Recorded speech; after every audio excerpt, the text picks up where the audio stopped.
This is the Behind the Line podcast, coming to you from the crazy, chaotic lines of the Pacific Northwest. And this is Pacific Northwest Headline News. King County, Seattle. More problems with drugs. Drugs that they want to continue to try to legalize. The King County Medical Examiner's Office says its morgue is running out of space due to store bodies, partly due to a rise in fentanyl-related deaths, according to the Director of Public Health for Seattle and King County.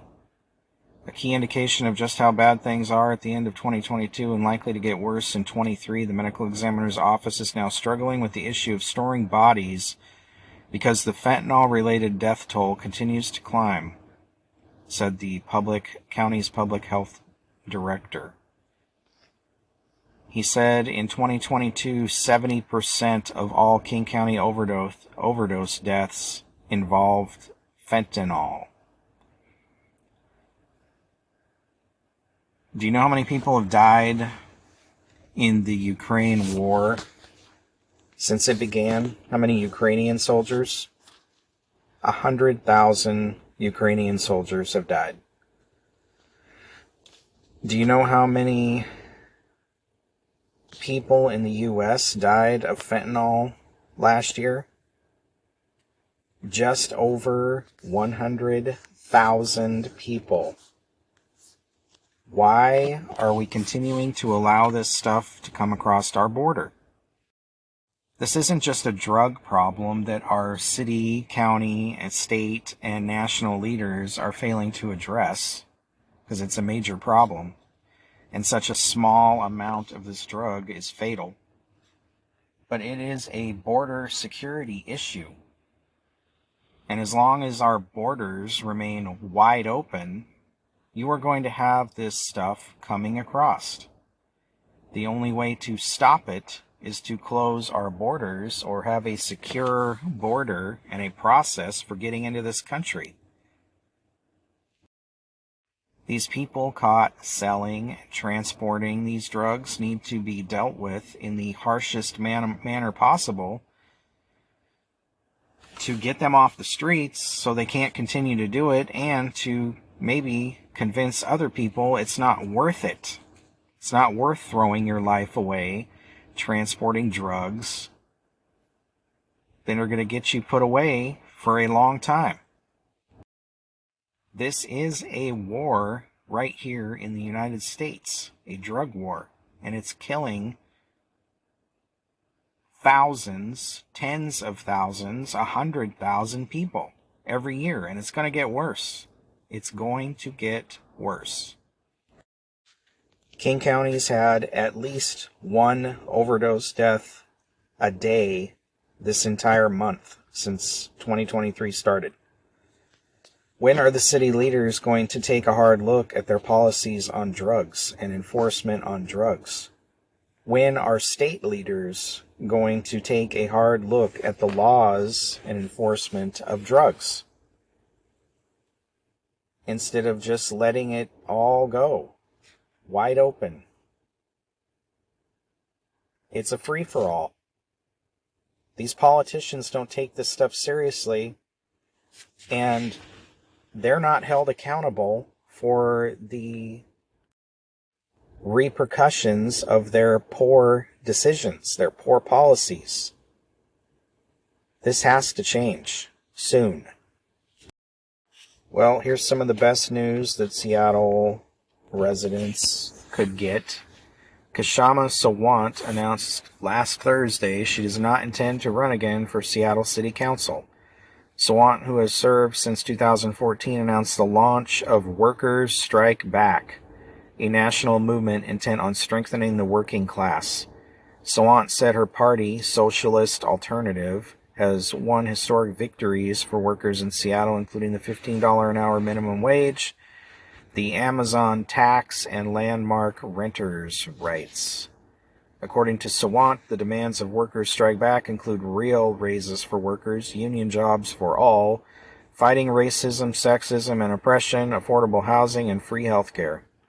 Sawant, who identifies as a socialist alternative, said the movement is also looking to establish a new party, saying they want no more sellouts. Sawant concludes, while I'm sure the corporate establishment in Seattle will be very happy with the news I'm not running again, they shouldn't rush to mix their martinis just yet, because we are not done here yet. Workers Strike Back is looking for or demanding $25 minimum wage, union jobs for all. They also say they need a massive green jobs program that can employ millions of workers in clean energy and prevent climate catastrophe. To succeed, we must take the big energy corporations into democratic public ownership, because we can't control what we don't own. Sounds like communism to me, does it not? She wants all this free stuff, and how is it going to be paid for? Well, it's going to be paid for by you, of course. All you working people, because they'll tax you. She wants the government to own all these big businesses, all the energy corporations, healthcare, because you can't control what you don't own, and she wants to own you. Well, a common theme among liberals is always to take from those who have and give to those who have not. Liberals are renewing their push for state wealth taxes in a host of states. Supporters of taxes on the very rich contend that people are emerging from the COVID-19 pandemic with bigger appetite for what they're calling tax justice. Bills announced Thursday in California, New York, Illinois, Hawaii, Maryland, Minnesota, Washington State, and Connecticut vary in their approaches to hiking taxes, but all revolve around the idea that the richest Americans need to pay more. All of the proposals face questionable prospects. Similar legislation has died in state legislatures and Congress, but the new push shows that the political left isn't ready to give up on the populist argument that government can and should be used as a tool for redistributing wealth. Under the pandemic, while people struggled to put food on the table, now why did they struggle? Because of the government. That's why.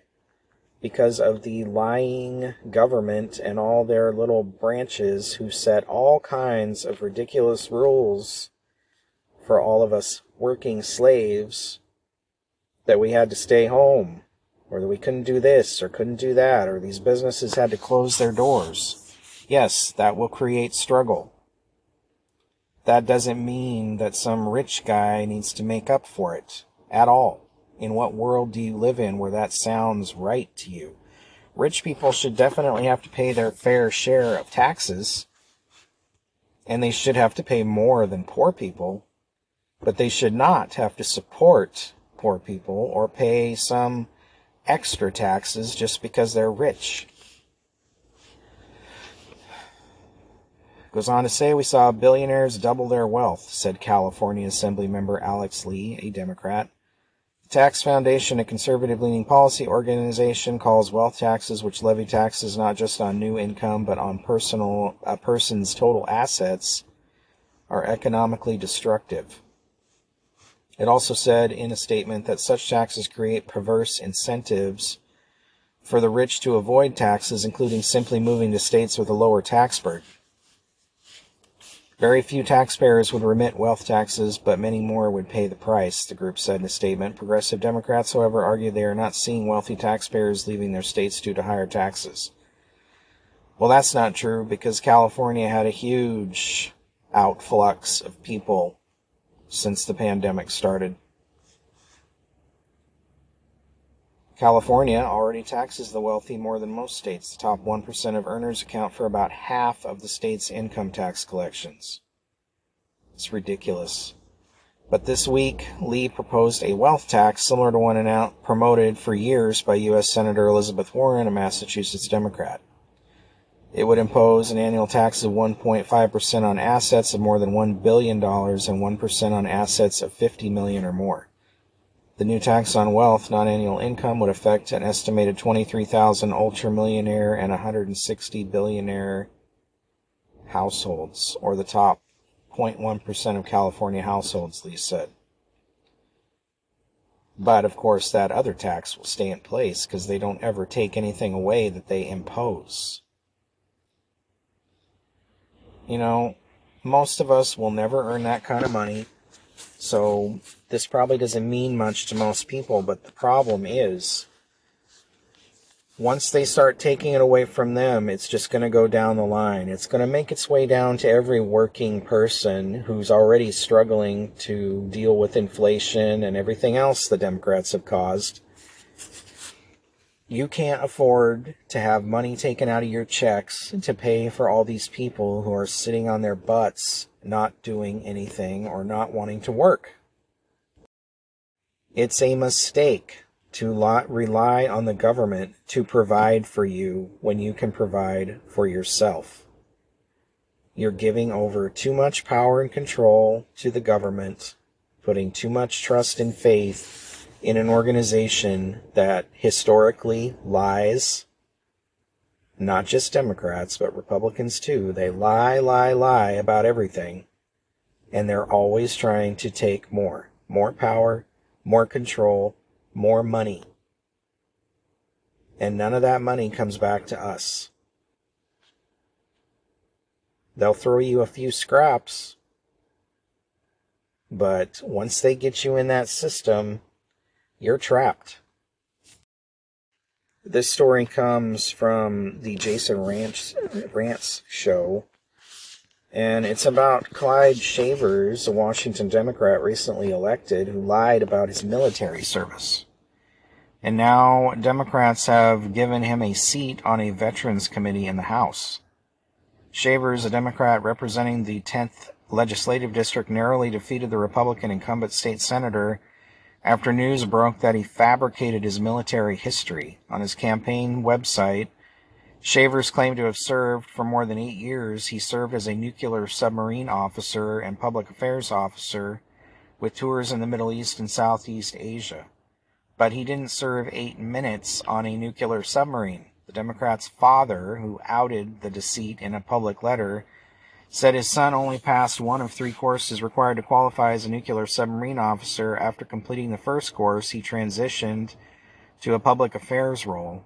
But the lie was outed too late in the campaign, allowing the first-time candidate to eke out a victory.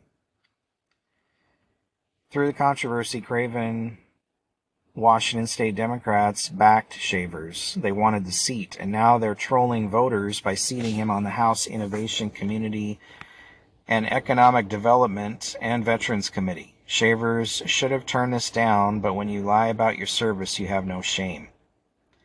Democrat leadership made this appointment to say they can get away with anything in Washington. They have that much power. And they seem to be right. So Shavers did serve in the military for 8 years, but never as a nuclear submarine officer. And to anybody that served in the military, that's a slap in the face. That's stolen valor. That's actually a crime. You know, and this goes right along with George Santos, the representative in New York who was just elected, who also lied about military service, college degrees, where he's worked, pretty much everything. And yet, here he is, still in office. People already don't trust the government as it is, and then you have these people who blatantly lie about themselves and their experience and their education,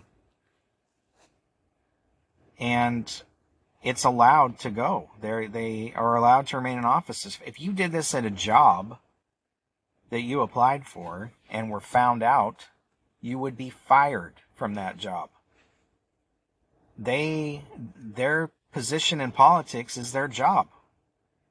Why are they allowed to continue working when they are blatant liars? There's already distrust of the government, of politicians, and here you have two characters like this, and I'm sure many, many more, and yet it's allowed to go. And the Democrats now in Washington, D.C. are trying to pass a law that will require political candidates to certify their education and experience before running for office, which, why wasn't this done before? That's ridiculous. I spoke to Representative Jim Walsh from Aberdeen, Republican, here in Washington, over text message, and asked him if Washington State had any laws in place to require certification of education and experience, and he said, no, we don't have anything in Washington, and that they're working on something like that now. And I can't believe that this isn't required.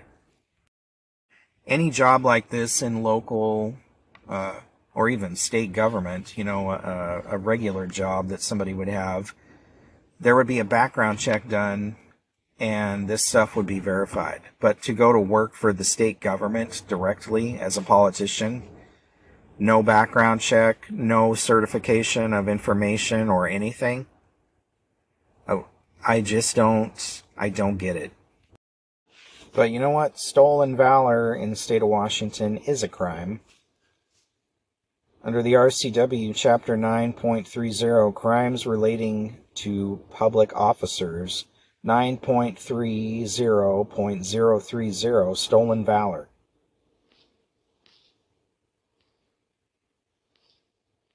It shall be unlawful for any person to fraudulently hold oneself out to be a recipient of a military medal or decoration described in 18 U.S.C. Section 704 with the intent to obtain money, property, or other tangible benefits. Persons violating the statute shall be guilty of a gross misdemeanor.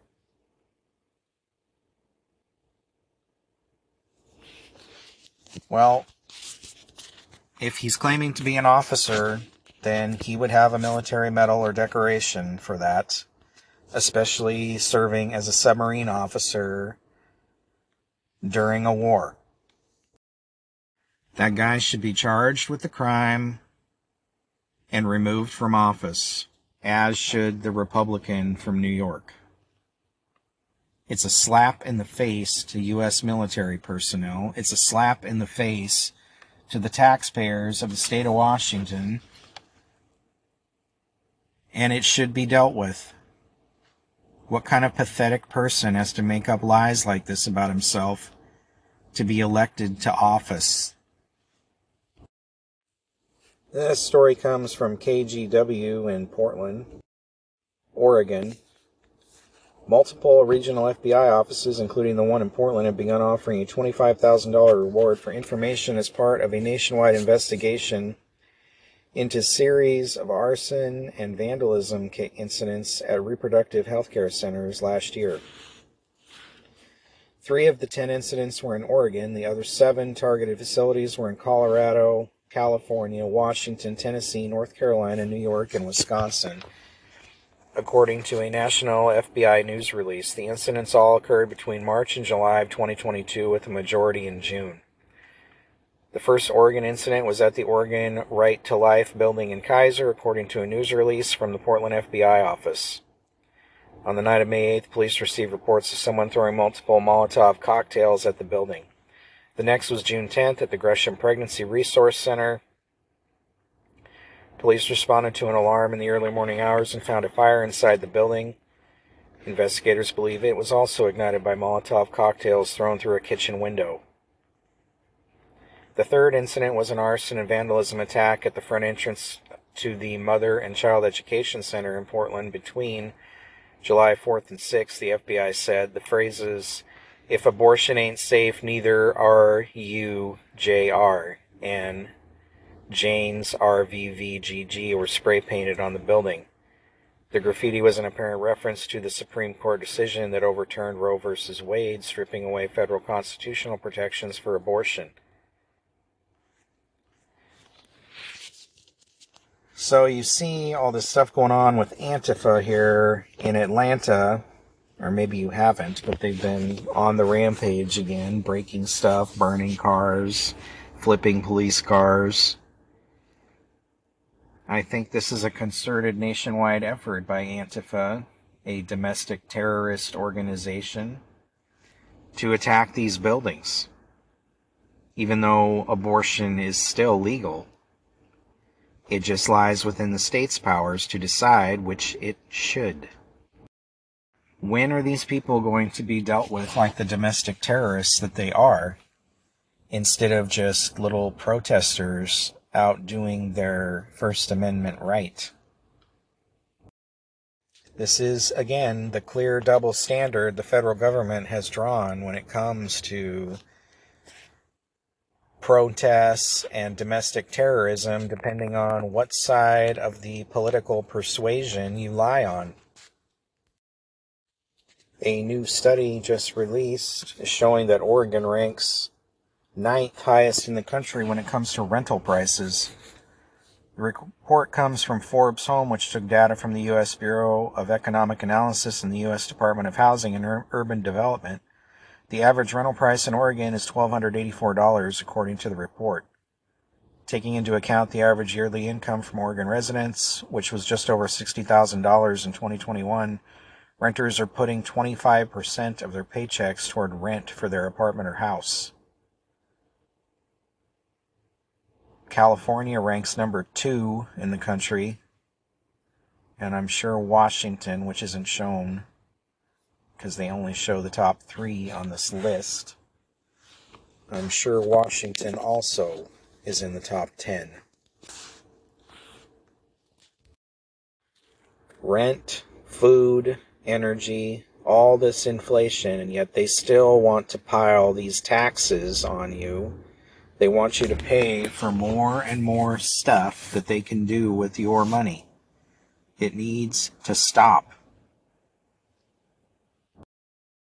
And it's mostly Democrats that want to take your money. They always need more money to do this and do that and throw money at this and throw money at that.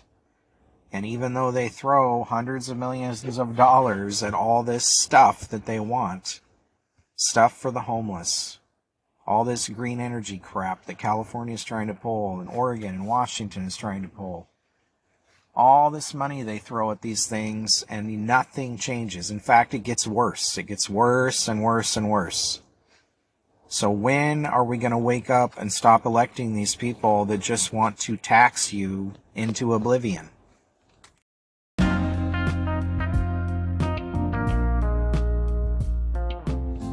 Well, we all see the writing on the wall with the economy, and what are you doing to protect yourself going forward? Silver and gold historically have always held their value. This is a good way to hedge your financial security in the future.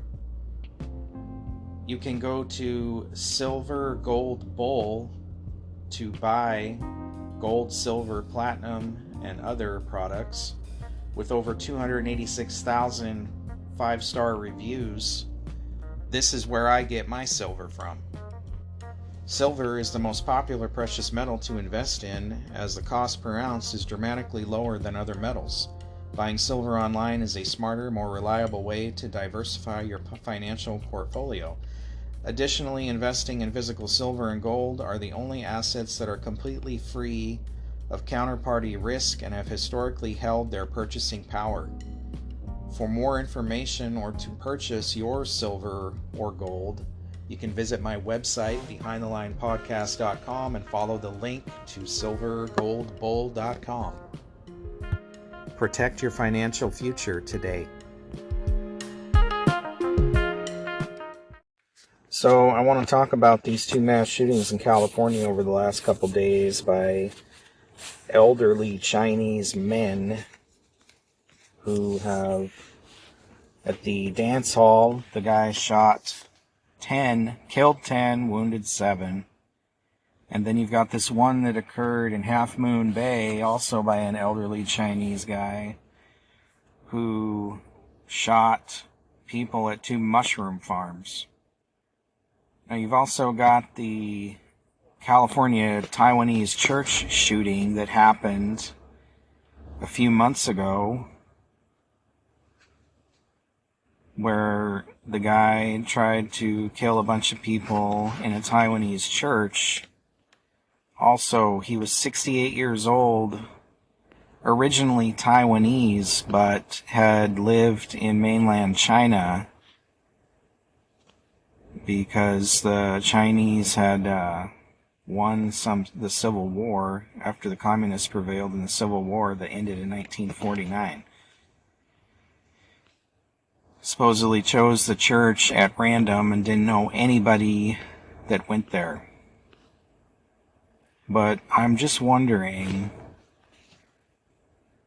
I did the story about the Chinese police station in New York a while back. The sole purpose of this Chinese quote-unquote police station is to harass Chinese or former Chinese citizens. And, when the media ran this story, apparently China has over 100 of these police stations across the world. Many of them set up unbeknownst to the host country, which was the case in New York. They have no idea that the Chinese had set this police station up and that they were doing this. And I don't know if it's still operating, but what would be the odds that's the only police station operating in the U.S.? My guess is they've got one in California, under the radar. And just to refresh your memory, this is from CNN. Beijing has set up more than 100 so-called overseas police stations across the globe to monitor, harass, and in some cases repatriate Chinese citizens living in exile using bilateral security arrangements struck with countries in Europe and Africa to gain a widespread presence internationally.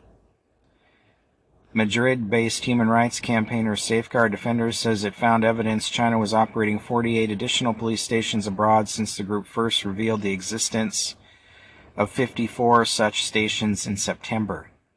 Its news release, dubbed Patrol and Persuade, focuses on the scale of the network and examines the role that the joint policing initiatives between China and several European nations, including Italy, Croatia, Serbia, and Romania, have played in piloting a wider expansion of Chinese overseas stations than was known until the organization's revelations came out. Among the claims leveled by the group that a Chinese citizen was coerced into returning home by operatives working undercover in a Chinese overseas police station in Paris suburb expressly recruited for that purpose, in addition to an earlier disclosure that 2 more Chinese exiles had been forcibly returned from Europe, one in Serbia, the other in Spain. Now, the story in New York was that they were harassing a Chinese artist who was making some art related to or against the Chinese Communist Party. And they had actually planned to bomb the art piece or artwork or the place where the art was kept. They were also threatening this person and their family members who were still in China. And a couple other stories had come out about them harassing people in the U.S., Chinese citizens, or former Chinese citizens, and, threatening them and threatening their family members that still lived in the country if they didn't comply with whatever they were asking them to do.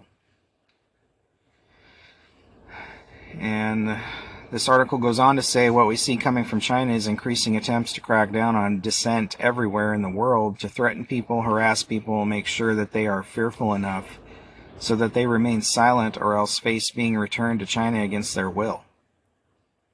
It will start with phone calls. They might start to intimidate your relatives back in China, to threaten you, to do everything really to coax the targets abroad to come back. If that doesn't work, they will use covert agents abroad. They will send them from Beijing and use methods such as luring and entrapment. So, My question is, with all the tensions going on with China right now, especially with Taiwan,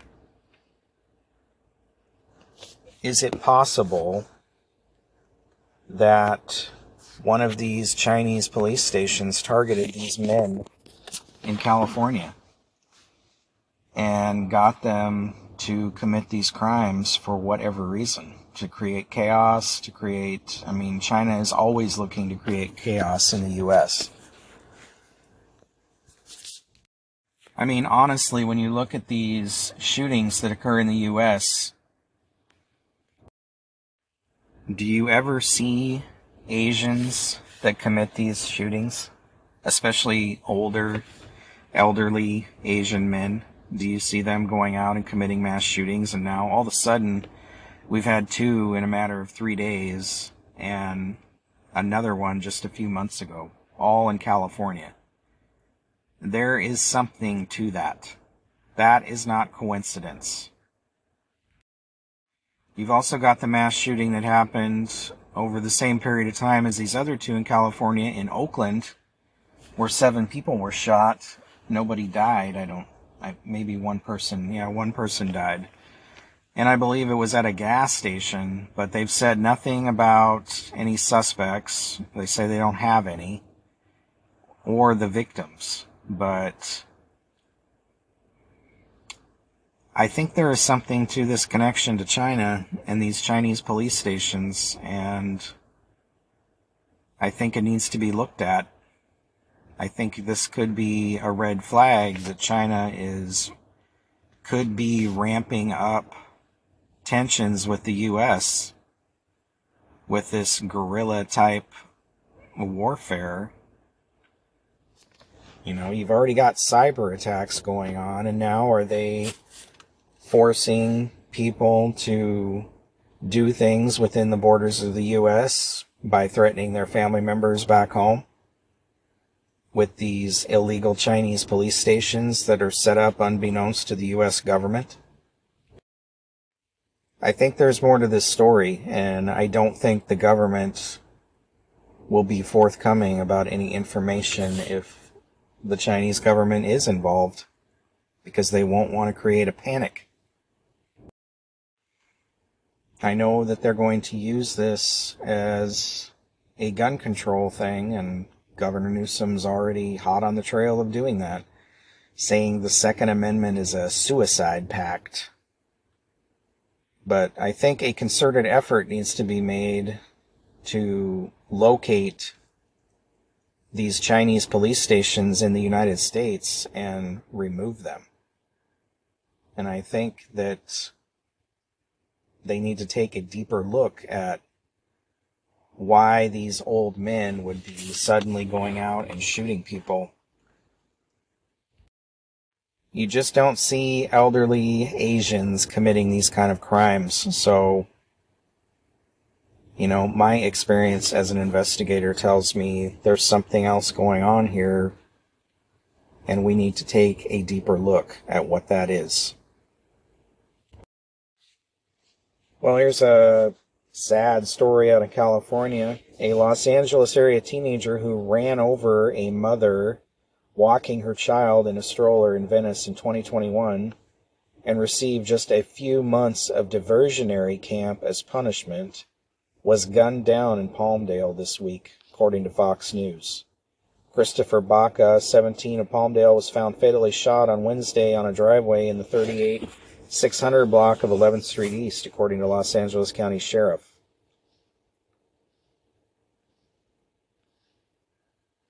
Well, I guess he got what was coming to him, didn't he?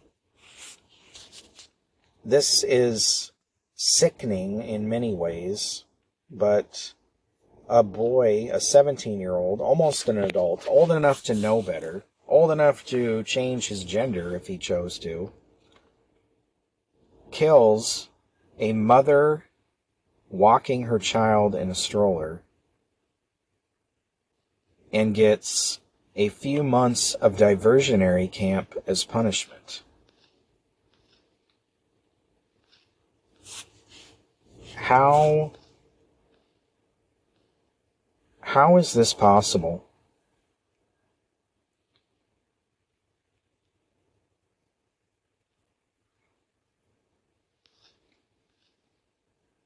Why do Democrats allow this stuff to go on?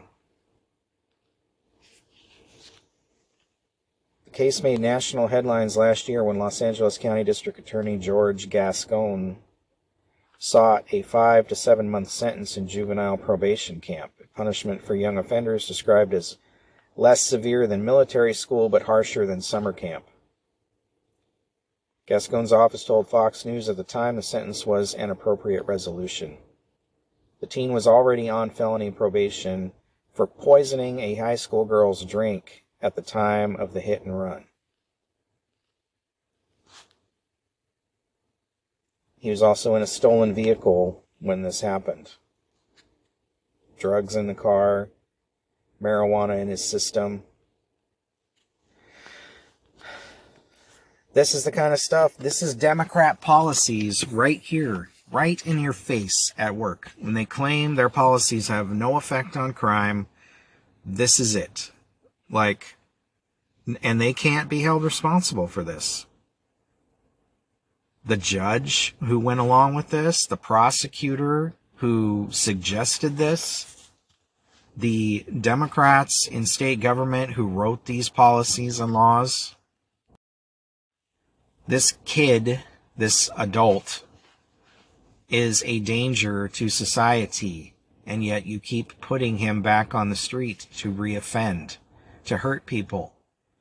This is something we see playing out all over the country, especially here on the West Coast, Washington, Oregon, and California. These people are just churned through, back on the streets before you know it, within hours most times, and recommitting crimes, hurting people, killing people, stealing from people. And the Democrats are writing laws and policies which support this behavior, which don't do anything to stop this behavior, which tie the hands of law enforcement. When will we say enough? When will all these people be held accountable?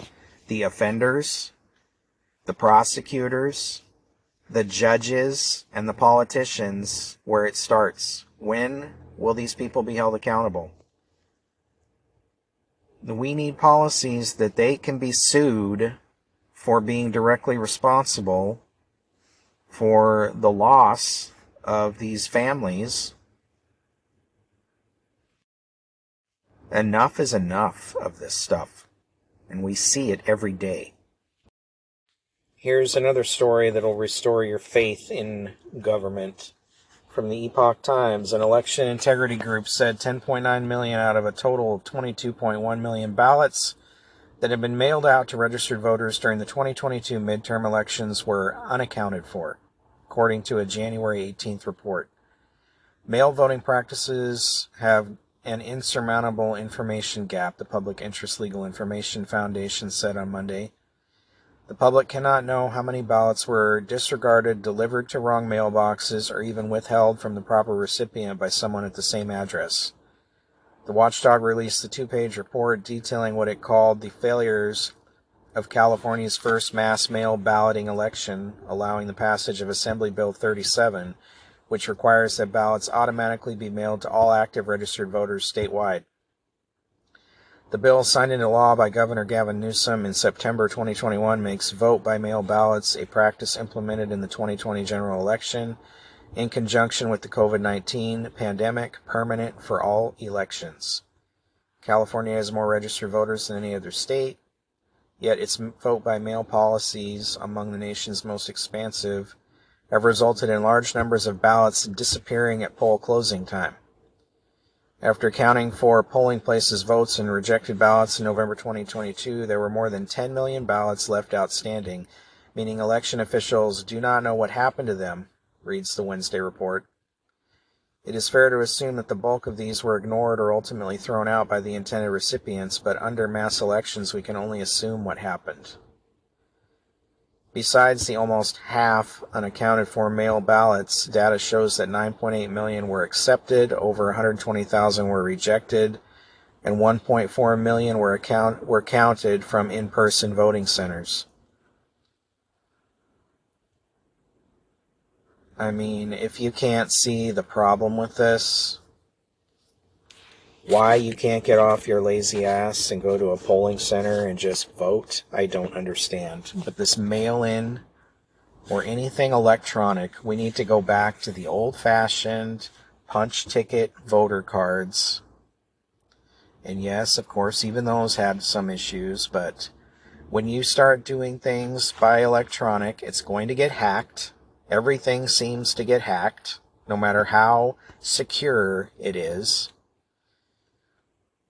And these mail-in ballots that get mailed out and lost or are unaccounted for, this is not acceptable. Half of the ballots are unaccounted for. But we're just supposed to trust all this, trust all these people that lie about everything to do the right thing when it comes to keeping their job in politics or getting laws passed that they want passed. I don't know. You don't see a problem with this? I don't know how it is where you are.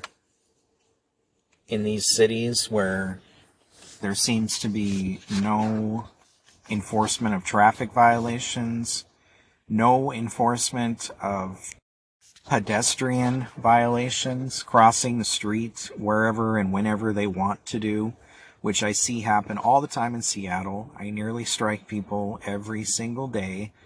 And it's not just homeless, it's these entitled city dwellers that think that cars don't belong on the road or something, and they walk right out in front of you and flip you off and act ridiculous.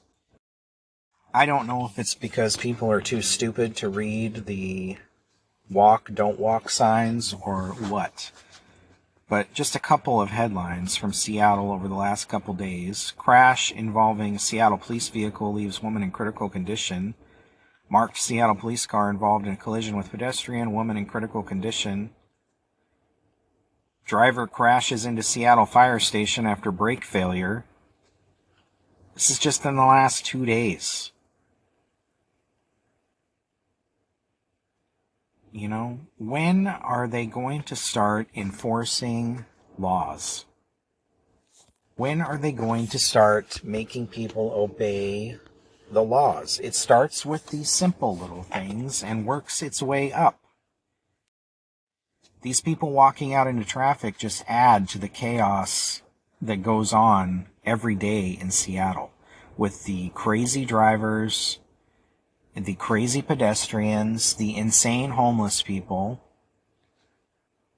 This is going on in every major city across the country.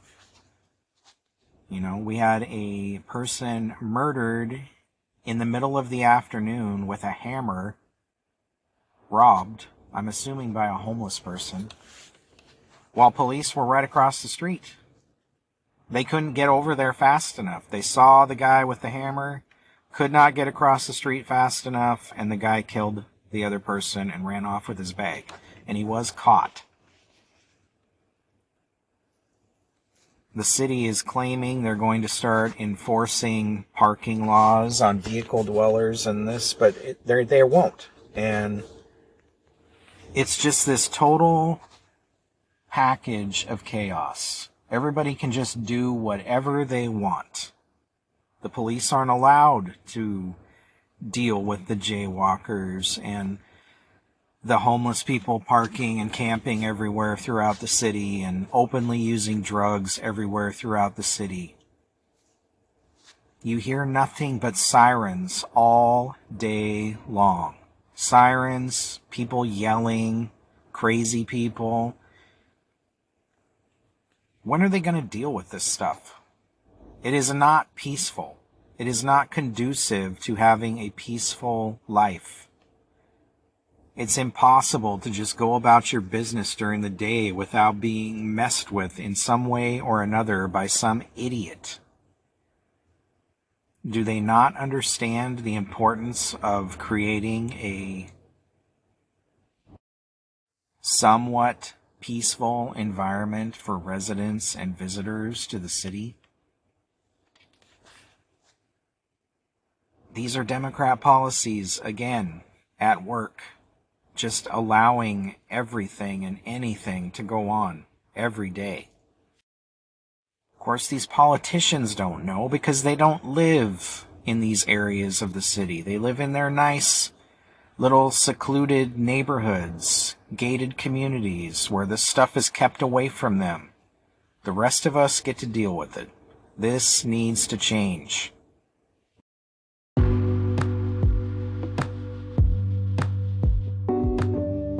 Thank you for listening to the Behind the Line podcast. For more, visit behindthelinepodcast.com. You can also find us on netnewsnetwork.net, Facebook, YouTube, Twitter, Telegram, Gab, Parler, and Truth Social. Please like, share, and subscribe.